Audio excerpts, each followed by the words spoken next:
Good evening. Thank you for joining my video conference-based presentation of my academic manuscript. I'm Cindy Jones. So the journal I decided to submit my manuscript to is called the Journal of Applied Instructional Design. It's an AECT, or an Association for Educational and Communications Technology, online peer-refereed journal. Its purpose is to provide a means for publishing articles on the nature and practice of instructional design and to add to the knowledge base. They accept scholarly articles regarding instructional design. They'd like to have new or revised approaches to instructional design. They look for articles to improve the overall process of what they call ID. The article submitted can be based on research and theory or just new ideas in instructional design. And I have included the web address there at the bottom of the slide.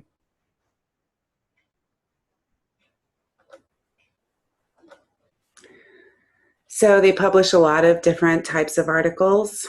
They publish case studies, application articles, evaluation articles, applied research articles, and some really good short essays that debate relevant issues. Their guidelines, I have discovered, compared to a lot of other online journals, are quite lenient. The author guidelines include that the article be submitted electronically at that web address there on the screen. All articles must follow APA 6th edition formatting. They must be submitted in a Word or a doc format. They want 12 New Times Roman font. I always thought that was Times New Roman, but this is what they had on their website. They require a 75 to 100 word abstract, a list of keywords.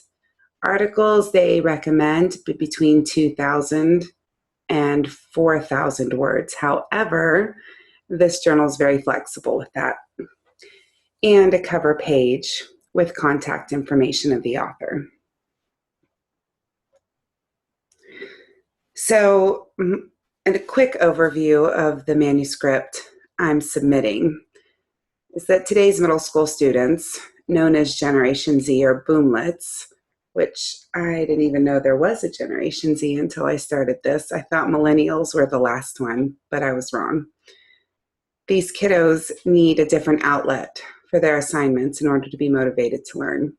In this article, I will be theorizing that outlet must be social in nature. Students want to know that their work will be seen by peers and by other adults, people beside just their teacher. For today's students to see work in school is relevant, they need a destination for that work where they can receive feedback to which they can reply. I will be looking at the learning theories we have studied, couching my theory in some of those.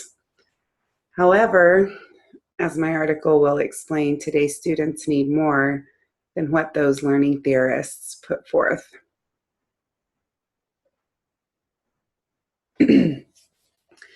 So I had an option on the type of manuscript I submitted. I will be submitting a theoretical manuscript, the theory about this generation of students and their needs with regard to learning and motivation.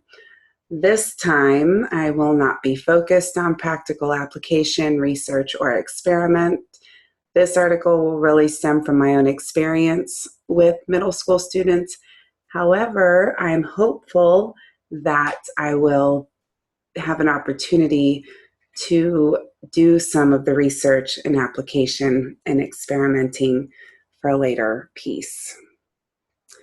So here's my working title. The title was difficult to come up with. I was trying to find something cute or snazzy or that would grab people's attention. But as I looked at the titles of a bunch of the articles I read from this journal, they were not like that. They were simply to the point, very just the facts, ma'am. So that's what I'm working with right now. I've decided currently on providing a social outlet for secondary students to enhance learning and motivation. We'll see what it ends up being when I complete the manuscript. You know, sometimes titles have their own little life. They turn into something else you don't expect. This is my abstract that I've included. As I stated earlier, the journal requires a 75 to 100 word abstract. I am a bit wordy, so that was a little difficult for me to do, but with some peer help, I have come up with this. This paper addresses the issue of secondary students' lack of motivation in current learning environments. The intent of this theoretical manuscript is to augment existing learning theories by studying current generational attributes and expectations. What has been the norm for decades, students turning in their work with a one-to-one framework of student to teacher, is no longer effective. I'm proposing a theory of social outlet that posits the need for a peer-reviewed outcome as the primary goal of the learning experience. Proposed implication for the implementation of this theory and suggestions for further research are discussed. It's exactly 100 words. So we'll see. I have a feeling that may stay as it is.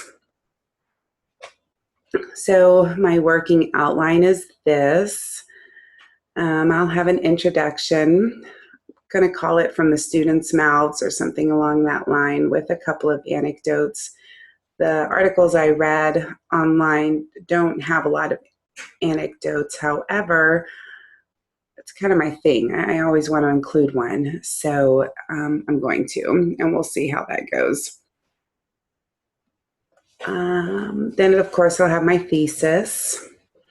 I'll be putting in a lot of generational study data. It's very interesting to look at all the generations that are in the workplace now in the schools as teachers and students.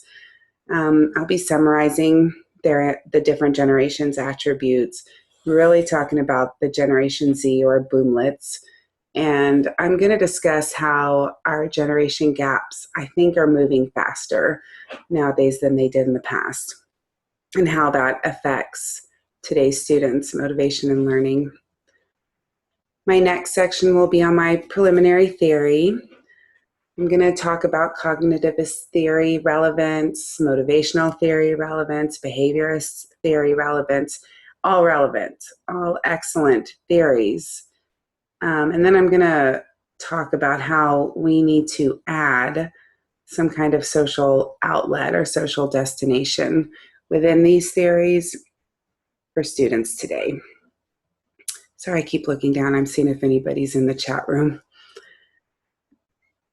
Next, I will talk about implications regarding my theory for student learning and student motivation.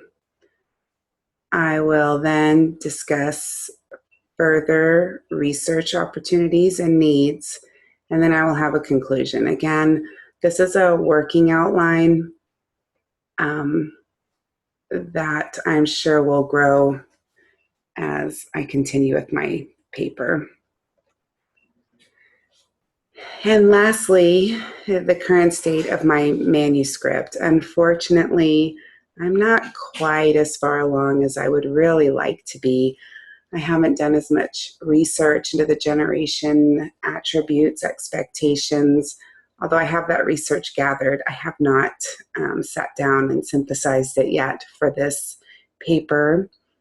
I haven't gathered as much information as I want for the learning theories I'm going to be couching my theory in. What I have done so far is I have written a couple of anecdotes for the introduction. I have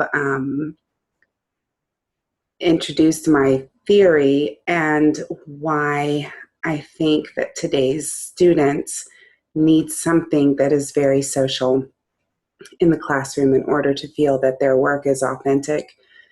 I have started my generational study. The attributes of each generation are so interesting. When I read them, I think about my father and my mother, who are from two different generations themselves, and then me, and then my daughter, who is a ninth grader and is right on the edge of being, she is in that boomlets or Generation Z generation. And when I read the attributes of these generations, they are absolutely dead on. Um,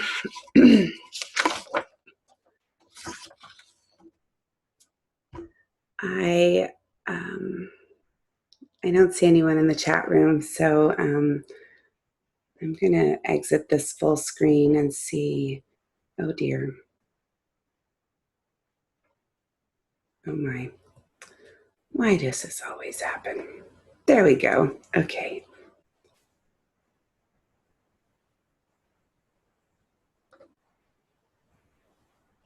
So that is where I am right now. If I pull up my manuscript, can I share this with you? I think I can. I will pull that up and let you see where I am. Here we go.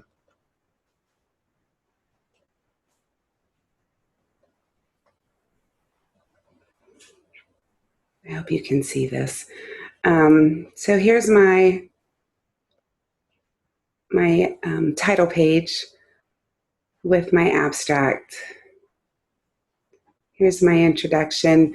You can see that I've got places with yellow highlights where I feel I need to develop more. So I've got one anecdote here about my child, my daughter Morgan, who's a freshman, talking about how boring school is and promptly returning to her iPhone, engrossed in some kind of social media site, which we see a lot as teachers. Talk a little bit about what teachers feel is students' currency today, being grades.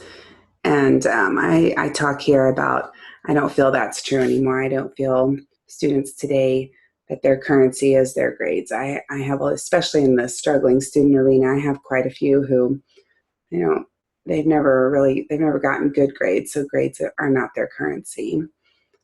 As we scroll down, I talk about how children today have had technology in their hands, or at least in their home, from the time they can remember.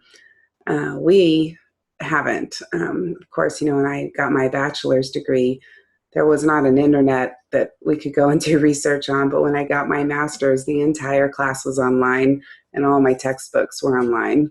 And those two things happened a mere 15 years apart. So the technology is growing rapidly. Our educational practices, instructional design must be growing just as rapidly. And unfortunately, I don't feel that it is. So I talk about that. Here's where I go into the generational studies. You can see I've got some yellow highlighting where I want to include some of my charts that I have found in my research and characteristics. This is really where the manuscript draft ends at this point because, like I said, I am not quite as far as I would hope, but I've got some bullet points here, some thoughts that I know I'm going to be including mobile devices, creating social interaction as a primary focus and even a primary need for kids today, and how they really want peer feedback. We constantly hear, I got this many likes on my Instagram page. I got this many likes on my Vine. It's very important to them. I feel this is their currency, and it's a currency that educators definitely did cash in on. And then at the bottom there, I've got my other subheadings, which I have not delved into on this draft. I have some notes and some haphazardly written thoughts on other pages, but not here in this draft yet. So that is pretty much it.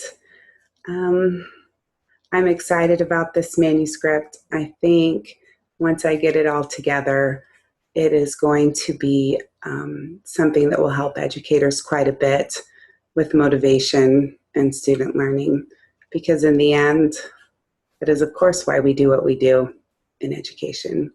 I hope you have a good night. Thank you again for joining me. And I don't think anybody else is in the meeting, so I would ask if there are questions, but I don't think there are. Y'all have a nice night.